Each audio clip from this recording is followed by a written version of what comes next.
ரிஷப ராசி அன்பர்கள் அனைவருக்கும் வணக்கம். இன்றைய பதிவுல உங்க வாழ்க்கையில இருக்கக்கூடிய பிரச்சனைகள் தீர்ந்து பிரம்மன் எழுதிய கிறுக்கல்கள்ல இருந்து உங்களுக்கான விடைகள் உங்க வாழ்க்கையில நீங்க ஜெயிக்கிறதுக்கு இந்த பதிவு உங்களுக்கு ரொம்பவே பயனுள்ளதா இருக்கும். முதன் முறையா நீங்க நம்ம சேனலை பாக்குறீங்க அப்படின்னா மறக்காம சப்ஸ்கிரைப் பண்ணி வச்சுக்கோங்க.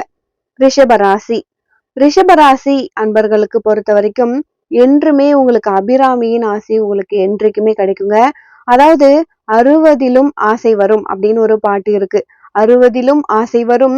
அது மாதிரி ஒரு பாட்டு எப்படின்னா, என்ன வயசு அப்படிங்கிறது முக்கியம் கிடையாது ரிஷபத்துக்கு. ரிஷபத்தை பொறுத்த வரைக்கும் சாதிக்கணும் அப்படிங்கிற எண்ணம் மட்டும் இருந்துகிட்டே இருக்கும். சாதிக்கணும் அப்படிங்கிற எண்ணம் ரிஷபத்தோட கூடவே பிறந்தது. அது மாதிரி சம தர்மமா இருக்கணும் அப்படிங்கிறது. எனக்கு ஒண்ணு கிடைச்சா இன்னொருத்தருக்கும் ஒண்ணு கிடைக்கணும். நான் மட்டும் எல்லாத்தையும் எடுத்துன்னு போக கூடாது. இது மாதிரி நல்ல எண்ணம் படைத்தவர்கள் ரிஷபராசிக்காரங்க. பொதுவா ரிஷபராசி அன்பர்களுக்கு அவங்களுக்கு முன்பகுதி சுமாரா இருந்தா பின்பகுதி சூப்பரா இருக்கும். கல்யாண வாழ்க்கையை எடுத்துக்கிட்டோம்னா ரிஷபராசிக்காரங்களுக்கு ஒரு சக்சஸான வாழ்க்கையை கொடுக்க முடியும். அதுதான் ரிஷபம். அப்படி சக்சஸ் இல்லாம இருக்கீங்க அப்படின்னா கண்டிப்பா நீங்க வந்து பிரதோஷத்துல உமா மகேஸ்வர் வழிபாடு பண்ணுங்க, சக்சஸ்ஃபுல் கிடைக்கும். இன்னொன்னு பாத்தீங்க அப்படின்னா ரிஷபராசிக்காரங்க வாழ்க்கையில திருமணம் கண்டிப்பா சக்சஸ்ஃபுல் ஆகும். குடும்ப வாழ்க்கை வெற்றி பெறும். அப்படி வெற்றி பெறல, எனக்கு ஏதோ ஒரு சிரமம் இருக்கு, இப்படி இருக்கு அப்படி இருக்குன்னு நீங்க நினைச்சீங்கன்னா ஒரே விஷயம்தான், ஹார்ட் ஒர்க்கர் ரிஷபராசிக்காரங்க. அவங்களுக்கு வந்து ஸ்மார்ட் ஒர்க் வந்து ஒரு ஈஸியா தெரியாது. ஹார்ட் ஒர்க்குக்கு போயிட்டு அதுல பாயிண்ட் கண்டுபிடிச்சிட்டு அதுலதான் வந்து வெற்றி பெறணும். அது வரைக்கும் கொஞ்சம் காலதாமதமாகும். அதுக்கு அவங்களுடைய துணை வெயிட் பண்ணணும். அதுதான் குடும்ப வாழ்க்கை வெற்றி அடைஞ்சிடும். புரியுதுங்களா? ரிஷபராசிக்காரங்களுடைய குடும்ப வாழ்க்கை வந்து வெற்றி அடையணும் அப்படின்னா ரிஷபராசிக்காரங்க அவங்கள மட்டும் வந்து சிந்தனை பண்றவங்க கிடையாது. அவங்கள சுத்தி இருக்க அவங்களுடைய குடும்பத்தாரையும் சிந்தனை பண்றவங்க. அதனாலதான் வந்து கொஞ்சம் ஒரு சிலருக்கு குடும்ப வாழ்க்கையில சிரமம் ஏற்படுது. சில பேருக்குலாம் வந்து குடும்பத்தை பத்தி ஒரு நினைப்பே வராது. அவங்களாம் ஈஸியா வெற்றி பெற்றுவாங்க. ஆனா ரிஷபத்துக்கு சுட்டு போட்டாலும் வராது. குடும்பத்தையே நினைச்சுக்கிட்டே இருக்கும். பேரன் கத்துனா கூட தாத்தாக்கு வலிக்கும். அந்த மாதிரி அப்பாவுக்கு அப்பா உயிரோட இருக்காரு, பெரிய தாத்தா, பையனுக்கு வலிக்கும். இதுதான் வந்து மேஷம், இதுதான் வந்து ரிஷபம். இந்த மாதிரி மேஷம் ரிஷபம் மிதுனம் எல்லாம் பாத்தீங்கன்னா மேல் தட்டுல இருக்கும். பாத்தீங்களா? மேஷம் ரிஷபம் மிதுனம் இதெல்லாம் இதுக்கு நடுவுல இருக்கும் ரிஷபம். அப்போ இந்த ரிஷப ராசி தெய்வ பலம் கொண்டவர்கள். அதனாலதான் உறவுகளோடு உழண்டு கொண்டே இருக்கிறாங்க ரிஷபராசிக்காரங்க. அந்த மாதிரி பெரிய செல்வம், பேரின்பம் இதெல்லாம் ரிஷபத்துக்கு எளிமையா கிடைக்கும். ஆனா என்னன்னா உழன்று உழன்று ஒரே இடத்துல உழணும், நிறைய கத்துக்கணும். பெரிய செல்வம் கிடைக்கக்கூடிய ராசி ரிஷபராசி. இப்போ எங்க வீட்டுல வந்து ஒண்ணுமே இல்லை, 3 செவர் தான் இருக்கு அப்படின்னாலுமே அதையுமே வந்து நிம்மதியா வாழக்கூடியது ரிஷபராசிக்கு உண்டு. நம்மளுடைய வாழ்க்கையை வந்து என்ஜாய் பண்ணோம் அப்படின்னு நினைக்கக்கூடியவங்க ரிஷபராசிக்காரங்க. ஃபேமிலி டச் அதிகமா இருக்கும். அதனாலதான் ஃபேமிலியே சுத்தி சுத்தி வரக்கூடியவங்க நிறைய பேர் இருக்காங்க. 1 கோடி ரூபாய் பணம் இருந்தாலுமே அந்த 1 கோடி ரூபாய் எனக்கு வேணும்னு நினைக்கிறவங்க ரிஷபராசிக்காரங்கள்ல. செல்வத்தை பகிர்ந்து கொள்ளக்கூடிய ஆற்றல் ரிஷபராசிக்காரங்களுக்கு உண்டு. ரிஷபராசிக்காரங்களுக்கு பெரிய தொற்று நோய் எல்லாம் வராது. எந்த நோய் வந்தாலுமே விலகிடும். ஏன் தான் இந்த ராசியில பிறந்தோம்னு நிறைய பேர் நினைக்கிறீங்க. ஆனா அப்படி கிடையாது. உண்மையிலேயே ஒரு நல்ல ராசி ரிஷபராசி. ரிஷபராசி ரொம்ப நல்ல ராசி. நோய்கள் விலகக்கூடிய ஒரு ராசி. எந்த நோய்க்குமே வந்து விடை கிடைக்கும். வருமுன் காக்கக்கூடிய விஷயங்கள் ரிஷபத்துக்கு நிறையவே நடக்கும். இப்போ உங்களுக்கு ஒரு நோய் வரப்போகுது, உடம்பு சரியில்லாம ஆகுதுன்னா முன்கூட்டியே உங்களுக்கு காட்டி கொடுத்துடும். அதை புரிஞ்சுக்கலன்னா ஒன்றும் பண்ண முடியாது. என்னமோ தெரியாது. நீங்க வந்து ஒரு ஹைவேல போயிட்டே இருக்கீங்க, ஒரு போர்டா வருது அப்படின்னு பாத்தீங்கன்னா ஒரு டாக்டரோட போர்டு வரும். ஆனா நமக்கு புரியாது. ஆனா ரிஷபராசிக்காரங்க புரிஞ்சுக்கணும். உங்க வாழ்க்கையில தேடக்கூடிய விடை அந்த போர்டுல இருக்கும். அதுதான் நம்ம சொல்றோம். எந்த நோய்க்குமே விடை கிடைக்கும். மனநோயா இருக்கட்டும், உடல் நோயா இருக்கட்டும். அதனால பெரும் நோய்கள் உங்களை பாதிக்காது. எல்லாத்துக்குமே உங்களுக்கு வழி கிடைக்கும். அது மட்டும் இல்ல, ரிஷபராசிக்காரங்க ஏன் ரிஷபத்துல பிறந்தேன் அப்படிங்கிறது இந்த டைட்டில். ஏன் தான் ரிஷபத்துல பிறந்தோம், எனக்கு வந்து வழியே கிடையாதா அப்படின்னா, இறக்குற தருவாயிலும் அம்பாள் உங்க கூட இருப்பாங்க. சாவு கூட சரித்திரம் படைக்கும். நான் மரணத்தை கூட சரித்திரமாக்கக்கூடிய இடம் ரிஷபம். எனக்கு என்னென்ன தேவையோ எல்லாத்தையும் முடிச்சுட்டு தான் போவேன். என்னுடைய விதியே ஒரு இடத்துல நின்னாலுமே அந்த விதி பயனை நான் வந்து எனக்கு சரியான விஷயத்த முடிச்சுட்டு தான் இருப்பேன். இறக்கும் நிலையில கூட தெய்வத்தை என்ன செஞ்சோம், என்ன செய்யணும், நம்ம வந்து பல பேர் தெய்வமா பார்க்கக்கூடிய இடத்துல எடுத்துட்டு போய் வச்சிரும். இதுதான் ரிஷபம். ரிஷபத்துல ஏன்டா பிறந்தன்னு நீங்க நினைக்கவே வேண்டாம். ரிஷபத்துல பிறந்தா தெய்வத்திற்கு சமம். ஏன் இறக்குற நிலையில கூட தெய்வத்தை பார்க்கக்கூடிய நிலை வரும். ஏன் எப்படி உதவிக்கு நான் வந்து பண்ண முடியும்? இறப்புக்கு கூட அர்த்தமில்லாத நிலையில நான் இருக்கேன். நீங்க இறப்ப கூட அர்த்தமாக கொண்டு போகக்கூடியவங்க தான் ரிஷபராசிக்காரங்க. அதனால ரிஷபத்துல பிறந்தவங்களுக்கு உலகத்தை வசப்படுத்தக்கூடிய ஒரு திறமை இருக்கு. ரிஷபத்துல பிறந்தவங்களுக்கு உலகத்தை வசப்படுத்தக்கூடிய திறமை. இந்த உலகம் உங்க கையில. இதுதான் ரிஷபராசி. அப்போ இந்த உலகத்துல வசப்படுத்தக்கூடிய ஆற்றல் நிச்சயமா ஆளுமை திறன். நீங்க எந்த பிசினஸ் பண்றீங்க, என்ன அதிகாரத்துல இருக்கீங்க, அதுல வந்து நீங்க நம்பர் ஒன்னா வர முடியும். உங்க வழியே இன்னொருத்தவங்களால புரிஞ்சிக்கவே முடியாது. ஆனா ஏகப்பட்ட கமெண்ட்ஸ் வரும், அதை பத்தி கவலைப்பட மாட்டீங்க. எனக்கு தெரிஞ்சு அதிக நேரத்துல உழைக்கக்கூடியவங்க இந்த ரிஷப ராசிக்காரங்களா இருப்பாங்க. அதீத நேரம் ஓய்வின்றி உழைக்கக்கூடியவங்களா இருப்பாங்க. புன்முறுவலான சிரிப்பு, புகழுக்கு மயங்காதவர்கள், மற்றவங்க பேச்சுக்கு மயங்காதவர்கள், எக்காரணத்தை கொண்டும் கௌரவத்தையும் சுயமரியாதையும் விட்டு கொடுக்காதவங்க இந்த ரிஷபராசிக்காரங்க. சூழ்ச்சி செய்யறவங்களையும் சுழற்சி அடிக்கக்கூடியவங்க இந்த ரிஷபராசிக்காரங்க. இப்ப தெரிஞ்சுக்கோங்க, ஏன் ரிஷபத்துல பிறந்தீங்க அப்படின்னா இதுதான் காரணம். இப்படிப்பட்ட ரிஷபராசி அன்பர்களுக்கு பிரம்மன் எழுதிய கிறுக்கல்களை நம்ம மாத்தி எழுதக்கூடிய வழிக்கு வந்திருக்கோம். சில மந்திரங்கள், சில வழிகளை வந்து நம்ம தெரிஞ்சுக்கிட்டோம் அப்படின்னா கண்டிப்பா நம்மளுக்கு ஒரு கேள்விக்கான பதில் கிடைக்கும் அப்படின்னு தான் நம்ம சொல்லணும். உண்மையிலே இந்த உலகத்தை வசப்படுத்த தகுதியானவர்கள் இந்த ரிஷபராசிக்காரங்க. மீண்டும் சொல்றோம், நீங்க ஏதாவது ஒரு பதவிக்கு வரணும் ஆசைப்படுறீங்களா? ஏதாவது ஒரு அதிகாரத்துக்கு வரணும்னு ஆசைப்படுறீங்களா? இப்போ ஊர்ல போயிட்டு நான் பிசினஸ் பண்ணணும்னு நினைக்கிறீங்களா? அந்த ஊரே எனக்கு தெரியாதுன்னு நினைக்கிறீங்களா? அங்க போயிட்டு நீங்க கொடி கட்டி பரப்பீங்க. ஜாம்பவான்க நீங்க எல்லாம். நீங்க ரிஷபராசிக்காரங்களை பொறுத்த வரைக்கும் சரிவு இருக்கதான் செய்யும், பிரச்சனை இருக்கதான் செய்யும். வாழையில பார்க்க பளிச்சுன்னு இருக்கு, பக்காவா இருக்கு. ஆனா வாழையில போயிட்டு அமிர்தத்தை எல்லாம் பரிமாறினா சாப்பிட்ட பிறகு வாழை இலையை எடுத்து கழுவிட்டு பார்த்தா எப்படி இருக்கு அப்படின்னா உண்டா இல்லையா, திருப்பி அந்த வாழை இலை யூஸ் ஆகாது. அதனுடைய வலி வேதனை எப்படி இருக்கும்? இதுதான் வாழ்க்கை. இதை உணர்ந்தவர்கள் தான் ரிஷபராசிக்காரங்க. 1,00,00,000 ரூபாய் பணம் இருக்கும். யாருக்கிட்ட எவ்வளவு கொடுக்கணும்? அள்ளி கொடுக்கணுமா, கிள்ளி கொடுக்கணுமான்னு கேட்டா ரிஷபராசிக்காரங்க சொல்லும், கிள்ளி கொடுத்தாலே போதும், அள்ளி கொடுத்தா நம்ம கிட்ட வரமாட்டாங்க, நம்மளை ஏமாத்திடுவாங்கன்னு தெரியும். இதுதான் ரிஷபராசிக்காரங்க.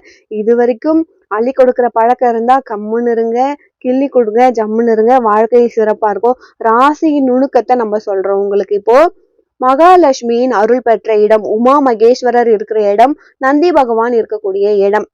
இது சும்மா இல்லைங்க. ரிஷபம் வந்து சும்மா கிடையாது. நீங்க வந்து பாத்தீங்கன்னா பிரதோஷ காலத்துல நந்தி காதுல போயிட்டு சொல்லுவாங்க. ஏன் நேரா சுவாமி கிட்டே சொல்ல வேண்டியதுதானே? ஏன் சுவாமி கிட்ட சொல்றது கிடையாது? பற்றற்று இருந்தால்தான் சிவன் கிட்ட பேசணும். சிவன் கிட்ட பேசணும் அப்படின்னா பற்றே இருக்கக்கூடாது. அப்போ நாளைக்கு வந்து எனக்கு ஒரு பிடி சோறு இல்லை அப்படின்னாலுமே கவலையே படக்கூடாது. போங்க, என் ஆண்டவன் என்னை காப்பாத்துவான், எனக்கு கொடுப்பான், சிவன் இருக்கு, எனக்கு என்ன பயம் அப்படின்னு நினைக்கிறோம். எத்தனை பேரால இது முடியாது இல்லைங்களா? அதனாலதான் நந்தி கிட்ட போயிட்டு கோரிக்கை வைக்கிறோம். நான் வந்து அவர்கிட்ட பேச முடியாது, சுத்தமா நான் வந்து அவரை நினைச்ச மாதிரி நான் இல்லை, அவர் வந்து என்னை எப்படியோ படைச்சு எப்படியோ நினைச்சாரு, நான் வந்து பெத்த பிள்ளைகளை எல்லா அப்பா அம்மாவும் நல்லா வரணும்னு தான் வளர்ப்பாங்க. எவ்வளோ ஒரு கனவுகளோட வளர்ப்பாங்க, இன்ஜினியர் ஆவாங்க, டாக்டர் ஆவாங்க அப்படின்னு சொல்லிட்டு. எவ்வளோ பேருக்கு எவ்வளோ பெருமையா பேராசையோட குழந்தைங்கள வளர்க்குறாங்க. ஆனா பிள்ளைகள்லாம் அப்படியா இருக்கு? ஃபுட்பால்ல இருக்கிறது, இல்ல சினிமா தேட்டருக்கு போறது, இது மாதிரி தானே இருக்காங்க. ஏன்னா தலைப்புக்கு சம்மந்தம் இல்லாம நம்ம பேசுற மாதிரி இருக்கும். இல்ல, நம்ம பெத்த பிள்ளைங்களே நம்ம நினைச்ச மாதிரி வளரல அப்படின்னா சாமி படைச்சவங்க, பகவான் படைத்தவங்க, அந்த சிவன் படைத்த நாம எல்லாம் அவர் நினைச்ச மாதிரி இருக்க மாட்டோம். அதனாலதான் அவரை ஃபேஸ் பண்றதுக்கான தகுதி இன்னைக்கு நமக்கு குறையுது.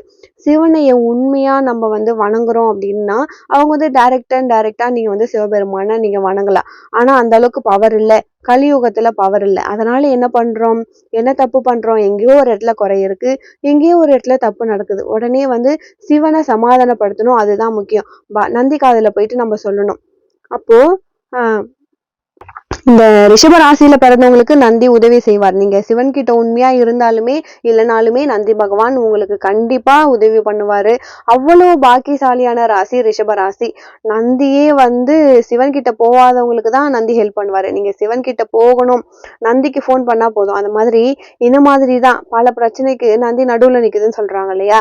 சில நந்தி நிக்கும், சில நம்ம ஓட்டு போட்டவங்களே நம்ம போயிட்டு பார்க்க முடியாது. இதுக்கு இடையில நந்தியா நிக்கும், அதை தள்ளி விட்டு போய் பார்க்கிறது பெரிய கஷ்டம்.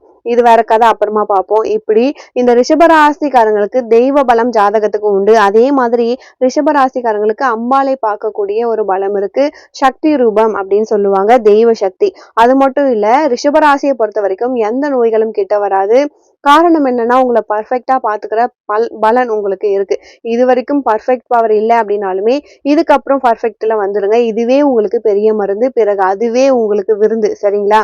அதுவும் பாருங்க, ஒரு சில மந்திரங்கள படிச்சுட்டு, அந்த மந்திரத்த தொடர்ந்து செஞ்சுட்டு, நீங்க அம்மன வழிபாடு பண்ணுங்க. கண்டிப்பா பிறந்த பையன ரிஷபராசிக்காரங்க அனுபவிக்க முடியும். ஏன்டா பிறந்தோம் அப்படின்னு நீங்க நெனச்சத தாண்டி, இவ்வளவு சாதிக்க வேண்டியது இருக்கு. இப்படிலாம் வாழ வேண்டியதா இருக்கு.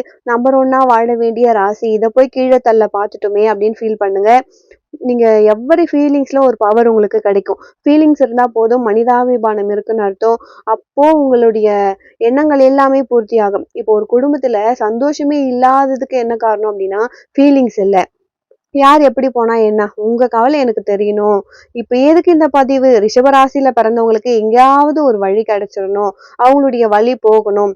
யாரோ ஒருத்தவங்க இந்த பதிவு பார்க்கும்பொழுது, உங்களால நான் நல்லா இருக்கேன். என்ன ஹெல்ப் உங்களுக்கு என்னால பண்ண முடியும்னு சொல்ல முடியாது. ஆனா, நான் உங்ககிட்ட பேசுறேன் அப்படின்னும் பொழுது, உங்களுக்கு ஒரு நல்லது நடக்கணும் அப்படிங்கிறதுக்காக தான் இந்த பதிவு. அதனால சிவ வழிபாடு கண்டிப்பா பண்ணுங்க. கண்டிப்பா ஒரு நல்ல மாற்றம் ஏற்படும். திருவண்ணாமலை, காரைக்கால்ல கைலாசநாதர், காரைக்கால் மாவட்டத்துல கைலாசநாதர், திருக்கடவூர்ல அபிராமி சமேத அமிர்தகடேஸ்வரர், மதுரையில சொக்கநாதர், மயிலையில கற்பகாம்பாள் சமேத கபாலீஸ்வரர். இந்த கோவில்ல தஞ்சை பெரிய கோவில் ராஜராஜ சோழன் கட்டியது.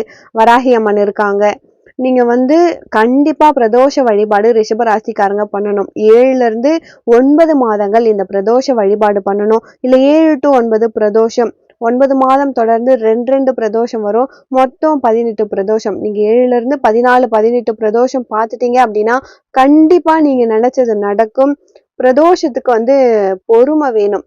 அதாவது கோவில்ல உமா மகேஸ்வரர் சொல்லுவாங்க, நந்தி வாகனத்துல சிவபெருமான் சுத்தி வருவார். அத மாதிரி கோவில நீங்க வழிபாடு பண்ணும்பொழுது இன்னமும் விசேஷம். கண்டிப்பா நல்ல பலனே உங்களுக்கு இருக்குங்க. திருவேட்டைக்குடின்னு ஒரு ஊர் இருக்கு. காரைக்கால் மாவட்டத்துல திருமேனி அழகர். அங்க போயிட்டு ஒரு முறை பிரதோஷ வழிபாடு பண்ணுங்க. நிச்சயமா நல்லது நடக்கும். எந்த விதத்திலுமே எந்த கெடுதலும் உங்களுக்கு ஏற்படாது. நந்தி வழிபாடு அவசியம் ரிஷபராசிக்காரங்க பண்ணணும். நந்தி கிட்ட குறைகளை சொல்லுங்க. வலது காதுல சொல்லுங்க. கண்டிப்பா சக்சஸ் ஆகுங்க. மனக்குறைகள் உங்களுக்கு வெற்றி பெறும். மகாலட்சுமி வழிபாடு பண்ணுங்க. கண்டிப்பா உங்களுக்கு ஒரு நல்ல மாற்றம் கிடைக்கும். பெருமாள் கோவில்ல தாயாருக்கு, ரிஷபராசியில பிறந்தவங்க தாயாருக்கு ஒரு புடவை வாங்கி கொடுங்க. கண்டிப்பா வாழ்க்கையில ஒரு பெரிய மாற்றம் இருக்கும். வெள்ளிக்கிழமையில சுக்கிர ஓரையில அந்த புடவைய சாத்தி மகிழுங்க. உங்க வீட்டுல விசேஷம் காத்திருக்கு. ஏதோ உங்களால முடிஞ்ச ஒரு புடவையை நீங்க வாங்கி கொடுங்க. நம்ம கிட்ட இருக்கிறது தானங்க செய்ய முடியும். வருஷா நீங்க செய்யுங்க. கண்டிப்பா மேல மேல நீங்க வருஷம் உயர்ந்துகிட்டே போவீங்க. ஆமாங்க, ரொம்ப ரொம்ப சிம்பிளான ஒரு விசேஷம் தான். உங்க வள்ளிக்கெல்லாம் ஒரு மருந்து நம்ம கிட்டே இருக்கு அப்படிங்கிறதுக்கு தான் இந்த விஷயங்கள். உங்களுக்கு நிறைய வெள்ளை கலர் நிறைய யூஸ் பண்ணுங்க. பர்ஃப்யூம் யூஸ் பண்ணுங்க. கண்டிப்பா வாழ்க்கை உங்களுக்கு சூப்பரா இருக்கும். சந்திரன் உச்சம் பெற்று இருக்கக்கூடியவங்க ரிஷபராசிக்காரங்க. அதே மாதிரி நீங்க திருவையாறுல திங்களூர்ல நீங்க வழிபாடு பண்ணுங்க. சிவபெருமான வழிபடும் பொழுது கண்டிப்பா உங்களுக்கு சோகங்கள் விலகும். சோமனை வழிபட்டால் சோகங்கள் விலகும். சோதனைகளும் விலகுங்க. பணம் கிடைக்கலையா, பசியா, பட்னியா, பிரச்சனையா, பதவி கிடைக்கலையா, திருவையாறு பக்கத்துல திங்களூர் நீங்க போயிட்டு சோமனை வழிபாடு பண்ணுங்க. தர்ம சிந்தனை உங்களுக்கு வரும். இயல், இசை, நாடகம் எல்லாமே அமையும். இந்த உலகமே நாடக உலகம். அதுல நடிக்க தெரியாம இருக்கிறதாலதான் உங்களுக்கு பெரிய பிரச்சனையா இருக்கு. நீங்க நடிக்க தெரிஞ்சுக்கிட்டீங்க அப்படின்னா செகண்ட் ஹாஃப் உங்களுக்கு சூப்பரா இருக்கும். ரிஷபராசிக்காரங்களுக்கு இந்த பதிவு ரொம்பவே பயனுள்ளதா இருக்கும்னு நினைக்கிறேன். வீடியோ பிடிச்சிருந்தா மறக்காம லைக் பண்ணுங்க. அடுத்து ஒரு நல்ல பதிவில் மீண்டும் உங்களை சந்திக்கிறேன். நன்றி.